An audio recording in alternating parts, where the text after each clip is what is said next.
Alors, la dernière collection était autour du sujet de la libellule, le dragonfly. Leur rythme, leur transparence, leur couleur, leur épaisseur, leur mouvement, leur volume.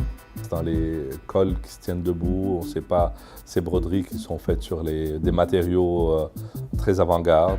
Alors, pour le maquillage, c'était très important qu'il y ait une touche avec les coloris de la collection, un pastel qui peut fonctionner très bien pour cet été, avec aussi une touche de brillant, et sans oublier les cheveux qui avaient cet effet d'une aile qui se tenait d'un côté, sans prendre de la robe, sans prendre de la beauté de la fille. Disons, Paris, c'est la capitale de la couture.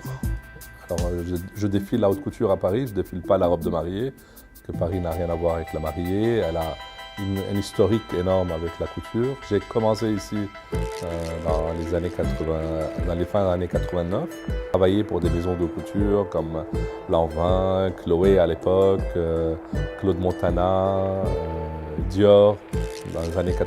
Être là où j'ai démarré aussi, ça m'aide beaucoup à revenir à l'origine. La couture ne peut pas du tout être considérée comme un poids. Du coup, il faut qu'il y ait aussi un besoin pour une certaine clientèle.